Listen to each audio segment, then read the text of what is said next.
और मेरी बांसुरी सुनाई दे रही थी।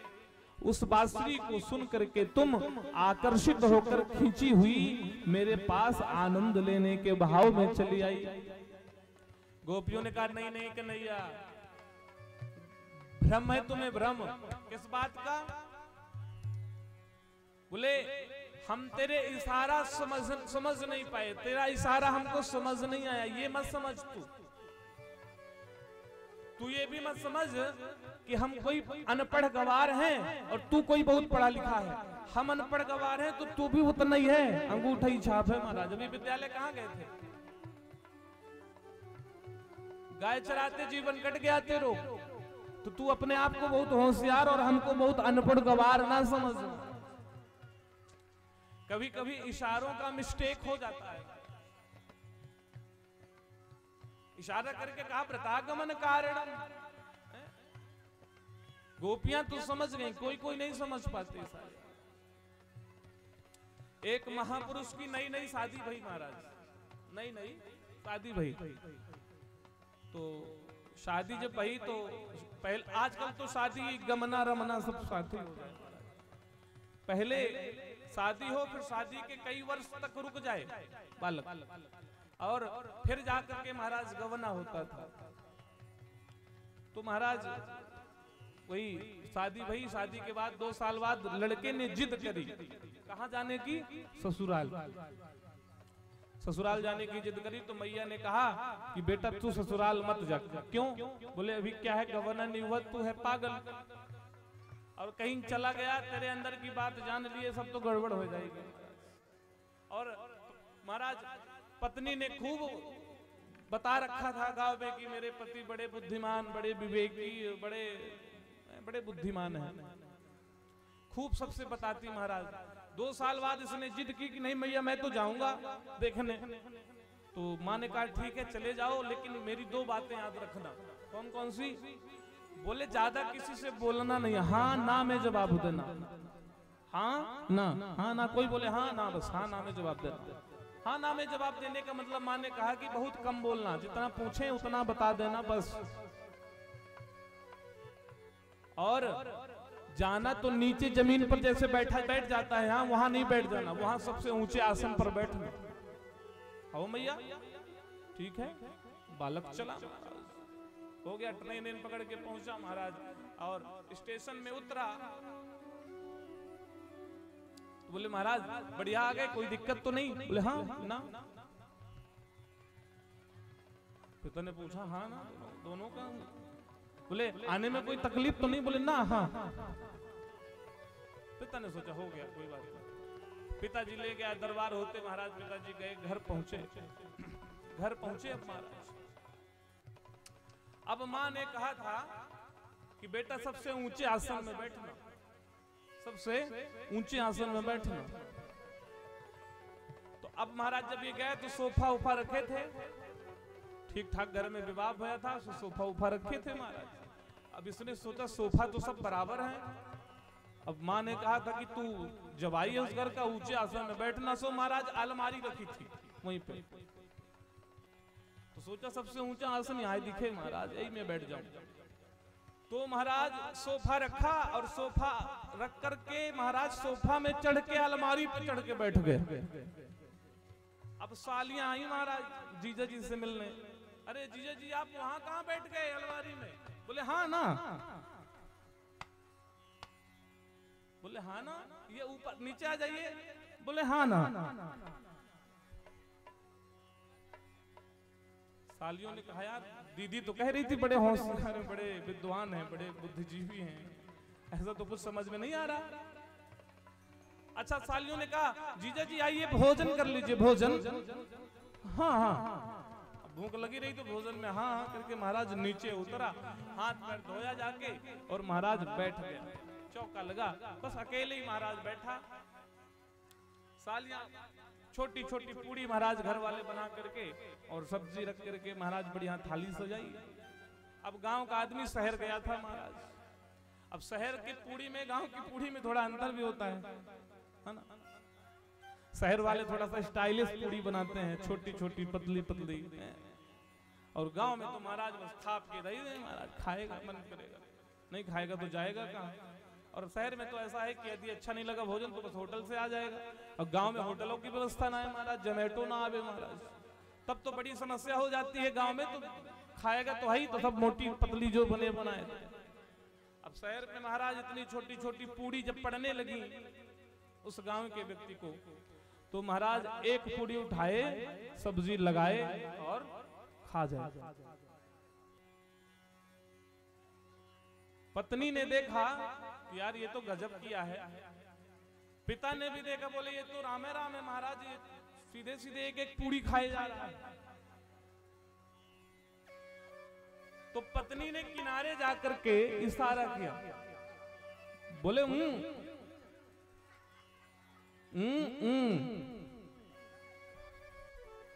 यानी एक एक नहीं, एक पूड़ी के 2 टुकड़े करके खा। अच्छा महाराज, ये इशारा समझने में चूक हो गई महाराज।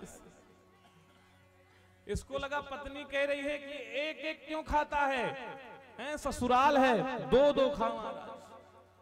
तब इसने महाराज लगा अब एक की जगह एक पूड़ी ले, और एक पूड़ी के बाद फिर पूड़ी रखे, और फिर सब्जी धरे मोड़े, 2 पूड़ी खा ले महाराज। अब मुंह से समावे न करे पूड़ी महाराज, मुंह फूलो एकदम महाराज। पत्नी ने कहा, हे भगवान, इतना बता के रखा था सबको, सब बेइज्जती हो गई। पत्नी ने कहा एक बार और ट्राई करती हूँ महाराज। तो पत्नी ने महाराज कहा, अरे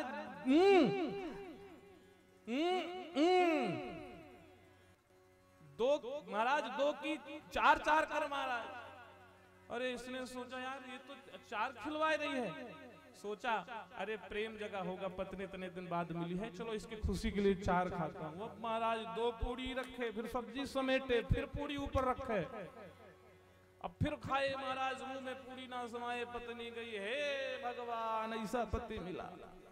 तो पति ने ऐसे ठोकते देख लिया, तो सोचा कि पत्नी ये कह रही है कि इन्हें पहले माथे से लगाओ फिर खाओ। सो उठाए महाराज, 2 पूड़ी धरे, फिर 2 के बीच सब्जी धरे, फिर सब्जी के ऊपर 2 पूड़ी धरे महाराज। अब फिर लगावे माथे से, जय हो पूड़ी महारानी। अब फिर खाए महाराज। पत्नी कही ऐसा गवार पति मिला है महाराज, वहां से भागी। तो बहुत तो ऐसे इशारे नहीं समझ पाए महाराज, इशारा कुछ होए काम दूसरों करने लग जाए महाराज। गोपियों ने इशारा किया, कैसे? अपने चरणों के अंगूठे से धरती को खोदना शुरू कर दिया। क्या होता है जब कोई हमें डांटता है, कुछ सिखाता है, तो जब हम कुछ कर नहीं सकते तो बस हाथ पैर ऐसे कहीं ना कहीं कुछ ना कुछ करते रहते हैं। अब ये अपने अंगूठे से महाराज पृथ्वी को खोद रही है। गुस्सा इन्हें आ रहा है कि देखो हम अपना पूरा घर परिवार समय सब कुछ छोड़ करके इनके पास आ गए, और ये अब कहते हैं वृथागमन कारणम, क्यों आई हो? गोपियां कुछ ना बोली तो इन्होंने कहा हम समझ गए आप क्यों आए हैं। क्यों आए हैं बताओ? बोले इस संसार में हमसे सुंदर कोई नहीं है। भगवान कहते हैं श्रुत्वा भुवन त्रिगुण सुंदर सुंदरेति, इस संसार में मुझसे सुंदर कोई नहीं है।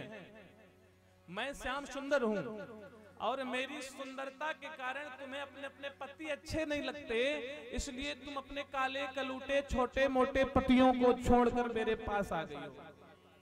एक गोपी ने कही दारी के आपन सूरत देखो कब आईने में, कितना कार्य है कन्हैया हैं। अरे हमारा पति तो तेरे से गोरो है महाराज, कोई काम भाव लेकर के सुंदरता से आकर्षित होके तुरे ताए थोड़ी आए हैं कन्हैया, तो फिर काहे आई हो? बोले ये तो हम ना जाने का आया। तब भगवान को और मौका मिला महाराज, और छीलने लगे गोपियों को। अरे तुम्हें पता नहीं इस संसार में जो स्त्री पतिव्रत धर्म का पालन करती हैं, जीवन में उनके कभी कभी कोई कमी नहीं आती। जिसका पति जैसा हो, अंधा हो, बहरा हो, काना हो, काला हो, मोटा हो, पतला हो, दुबला हो, लंबा हो, चौड़ा हो, पिद्दा हो, जैसा भी हो महाराज, शादी के पहले ये सोचने का विषय है। शादी के पहले इस पर विचार कर लीजिए। अब शादी हो गई, 7 फेरे भय कि महाराज समझ लो कि अब यही जीवन जीने हो महाराज, फिर तो उसी को भगवान मान लो। पति परमेश्वर अस्ति, भगवान परमेश्वर के स्वरूप में पति को मानना चाहिए। हाँ, पर भगवान जैसा आचरण हो पति का। ऐसा नहीं कि पति रतिया के बाद 12 बजे दरुए पी के आ जाए, महाराज पत्नी को मारना शुरू कर दे, पत्नी लगे आरती उतारने, जय जगदीश हरि। पति में यदि देवत्व का आचरण है तो पत्नियों को उन्हें देवता समझना चाहिए। अब पति दारू पी के गलती से आ जाए तो दूसरे दिन खुद पैक बना के बैठ जाए, चल पी, हम भी पी रहे हैं तेरे साथ, दूसरे दिन छोड़ देगा पति। समस्या है जीवन में जो आचरण पति करता है, पति कभी नहीं चाहता कि ये आचरण मेरी पत्नी करे। जीवन का परम सत्य बता रहा हूं। पति कहीं रंगरैलियां मनाए और यदि पत्नी मनाने लग जाए तो ये चीज बर्दाश्त पति कभी नहीं कर सकता। या तो सुधरेगा या कि फिर हार या तो महाराज जिसके पति पीते हो तो बस सामने से बैठ जाइएगा, पीजिएगा नहीं, हम पीने के लिए नहीं बोल रहे हैं, बैठने के लिए बोल रहे हैं कि चल पी, आज देखते हैं कितना पीता है। बच्चों को भी बैठा लिए, जब बर्बाद होता जब परिवार पति देखेगा तो या कि छोड़ देगा या कि फिर तुम्हें ही छोड़ देगा महाराज, फिर आ रही पार हो जाएगी। जो आचरण पति स्वयं करते हैं वो आचरण यदि पत्नियां करने लग जाएं तो कोई पति ये बात बर्दाश्त नहीं करेगा।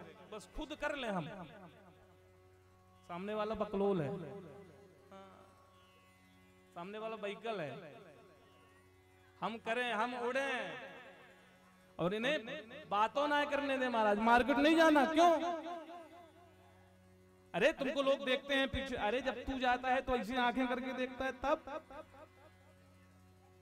जो आचरण हमें खुद अच्छे नहीं लगते वो आचरण हमें स्वयं में करना नहीं चाहिए। यदि हम चाहते हैं कि हमारी पत्नी पतिव्रता रहे तो आप भी पत्नी व्रत धर्म का पालन करिए, तब दोनों का कंडीशन अच्छा रहेगा। नहीं दाम्पत्य जीवन दंपति नाम चकल कदम हमेशा कलंकित रहेगा, कलंकित रहेगा, हमेशा कोई ना कोई युद्ध की बात बनी रहेगी।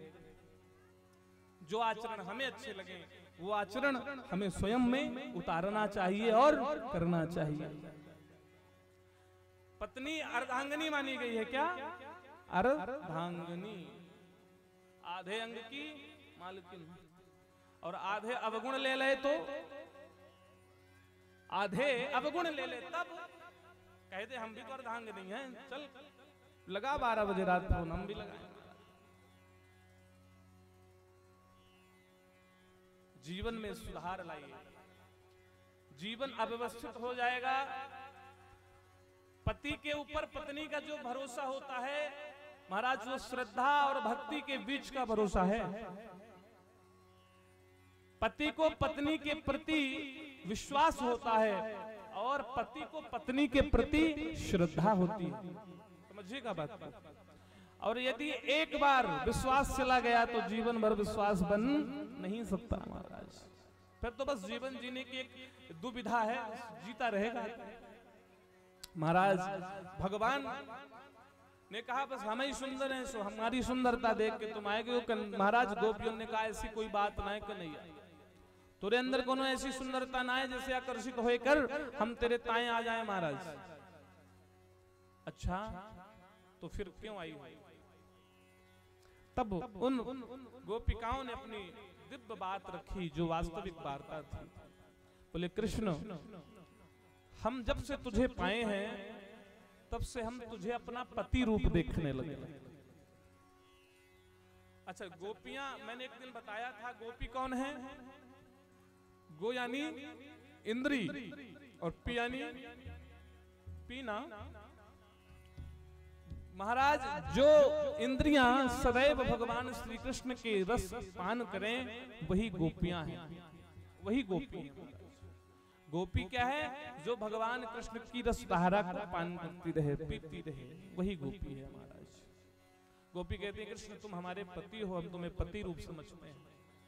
तो भगवान ने कहा फिर जिनसे विवाह भयो है महाराज वो कैसे पति नहीं है क्या? वो बोले वो भी है पर वो दूसरे वाले हैं। कैसे?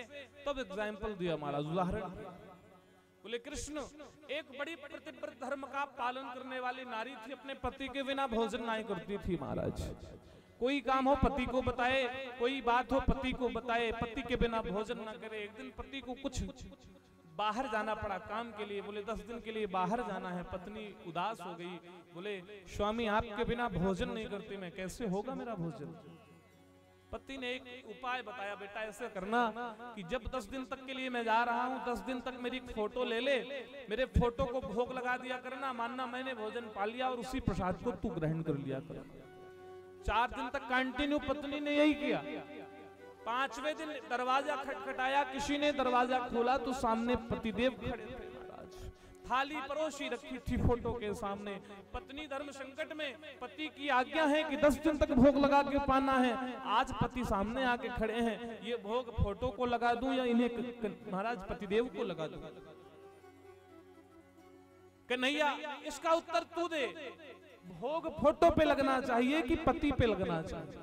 कन्हैया ने कहा कौन सी बहुत बड़े मैथमेटिक्स की बात पूछ लिये, ये तो सीधा सीधा उत्तर है। जब साक्षात पति आए गए है तो फोटो को भोग काहे लगाएगो महाराज, पति को लगाए के पायले। ओ बस गोपियों ने ताली बजाई, बोले कन्हैया बस यही तो उत्तर जानना चाहते।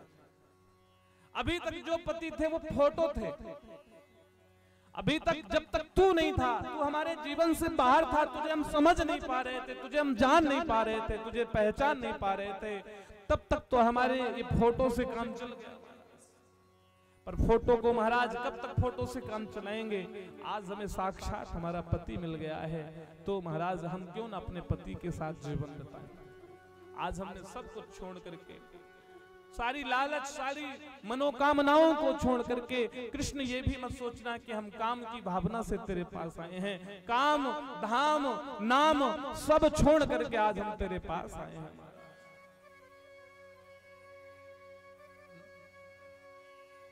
महाराज हर व्यक्ति के 2 पिता हैं और हर व्यक्ति के 2 पति हैं।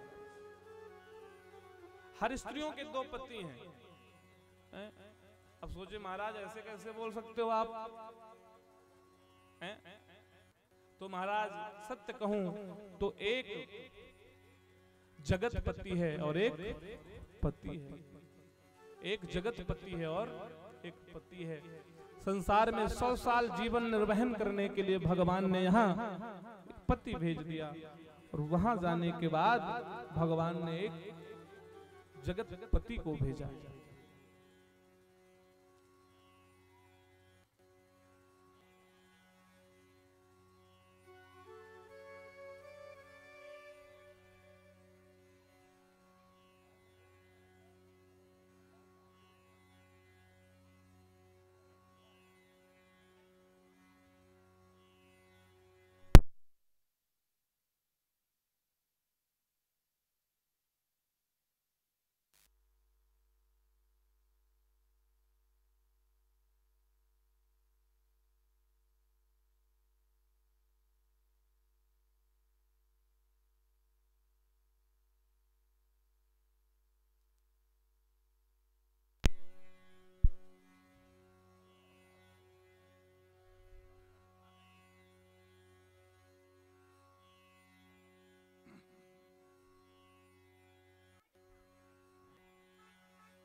बोल बांके बिहारी लाल की।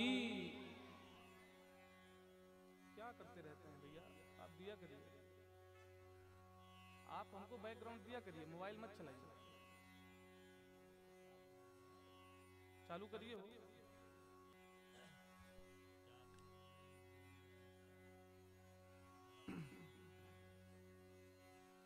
बोलो बांके बिहारी लाल की। तो किसे किसे 2 पति हैं, हाथ उठाइए। कोई नहीं उठाएगा। बोले महाराज पति खड़ा बगल में देख लेगा तो महाराज गड़बड़ हो जाएगी। नहीं है 2 पति हैं कि नहीं है? हाँ जी कि ना जी? हैं? आप ही लोग आरती गाते हो महाराज हैं? तुम हो एक अगोचर सबके प्राणपति,